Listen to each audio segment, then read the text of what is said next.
fourth team foul called against Portland here in the second half. You see the body language with Gonzaga. They're moving with a pep in their step. Nice look. Bolden finds Gray. Stephen Gray may be the most underrated player in the conference because he's been playing. He's got a big game right now. He's in double figures, shooting 6 for 8 from the field. Raivio still can't get on the board here in the second half. Been a different player. Well, one thing, if you're a jump shooter, you also want to try to get fouled. That's one thing that was so good about Reggie Miller, a name we know, UCLA, legendary scorer for Indiana. If his three-pointer wasn't hitting, he could also get to the free throw where he was lights out.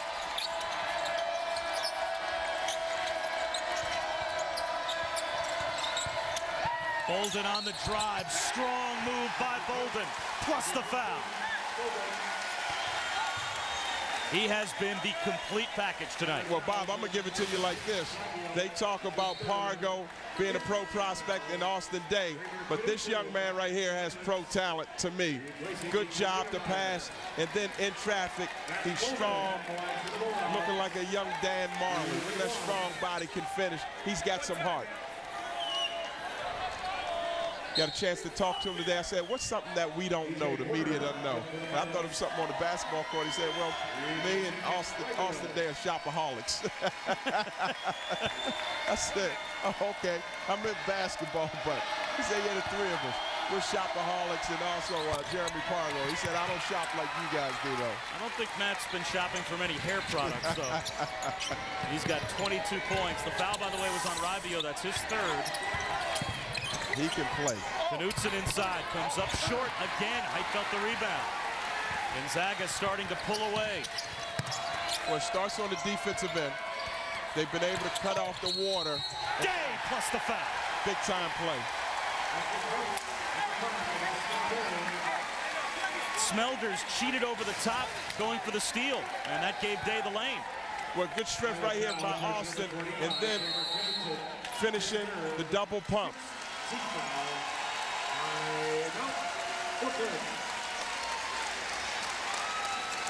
This is what people like about him, inside-outside scoring ability. And an interesting move by Eric Reveneau, taking a timeout with the TV timeout only 35 seconds away. So in the last 8:35, you'll get the under 8 and under 4 stoppage, but he has left himself with only one timeout the rest of the way, and this after the foul call. So obviously he thinks there's a very important message that needs to be delivered to his team right at this moment. Maybe it's how to stop Matt Bolden. Well, yeah, and because Bolden has been hard to guard. He has been, look at that, a nice flow to his game. He's showing you the offensive array of his ability, a catch and shoot, a drive to the basket. He's strong in traffic. What else do you want? He's a team player, and he does it in the flow of the offense. Well, no one in the West Coast Conference has had a better month than Matt Bolden. Right, you look at that field goal percentage, 53% is something that big guys shoot, and they're usually close to the basket. But he showed you that he can score on the dribble. He showed you that he can bang and still get a shot off. This young man, when they're talking about pro prospects, he's opening some eyes. Friday night, ESPN has an NBA doubleheader for you. Coverage begins at 7:30 Eastern with Kia NBA shoot-around. Then it'll be the Nuggets and Wizards at 8 p.m. and at 10:30, Golden State and Phoenix. NBA Friday on ESPN, also on ESPN360.com.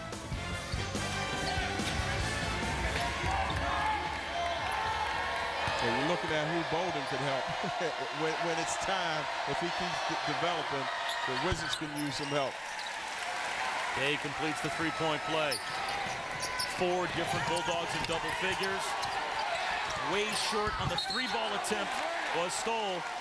But a good job by Knutson inside to keep it alive, and he'll go to the line. Well, Gonzaga has certainly balanced out their scoring this season. And you can see tonight, Pargo has led the way offensively. Bolden has 22, but boy, Pargo has made so many plays. Well, there's only 5 guys on the team at one time, and you can't double team any one of them. If you double team down low, Pargo can drive, Matt Bolden can drive and kick, and you still have Micah Downs on ice that's ready to come in and shoot some with his opportunity. Foul is on Heitfeld. That's his third. What does Portland need to do to get back in the game? Well, right now, they've got to make some stops.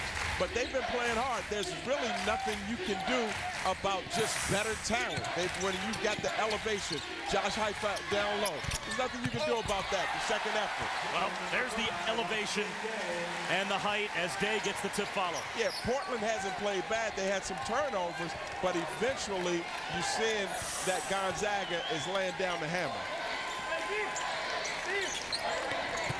Smelder's on the cut, and he'll go to the line, plus the foul.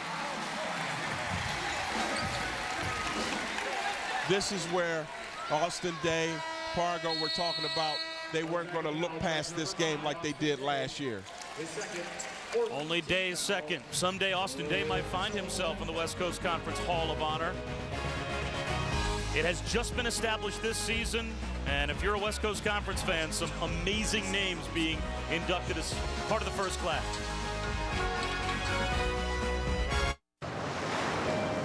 How can the oil and Coast Conference going at it here in Portland. Number 18 Gonzaga on top by 13 as we're inside of the last 8 minutes of the second half, and the WCC, their first class in the Hall of Honor, inducted this year. And of course the late Hank Gathers, a household name for those of us who are college basketball fans out here in the West. Frank Burgess scored nearly 2,200 points in his career at Gonzaga, and they're joined by some other great basketball names like Doug Christie, Bernie Bickerstaff, part of the first group to go in. And if you are a WCC fan or just a college basketball fan, for the first time it'll be a neutral court for the West Coast Conference Tournament, and it'll be played that first weekend in March at Orleans Arena in Las Vegas. You go to WCCSports.com for tickets and more information.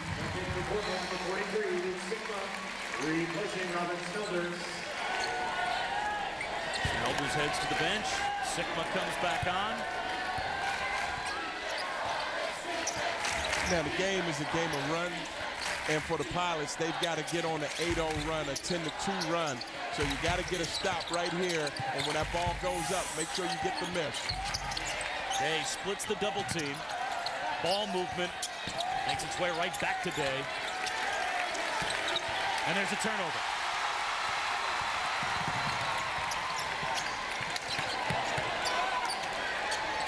Campbell for three from the corner. Got it! What is it? He shoots 52%, and he leads the conference. He's been lights out. Ravio's gotten a lot of credit for his scoring prowess, but Campbell has been something special when he's open. Day tries to answer. Off the mark. Offensive rebound for Heitfeld.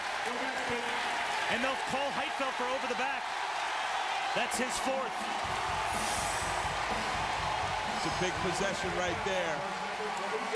Now he'll have to sit down with almost 7 minutes. This time enough for the Pilots to make a run. This is what they wanted to do, get this crowd involved. And you got to give credit to Nick Ravio. He hadn't forced his offense. Many scorers will try to come down and get their shots up, but he's allowed the game to come to him. He hadn't forced it. He trusts his teammates. Downs on for the first time in the second half. Sigma left alone. Day the rebound. You look at T.J. Campbell, and he's giving his best Jameer Nelson imitation right there. Nelson is an all-star for Orlando this year for the NBA.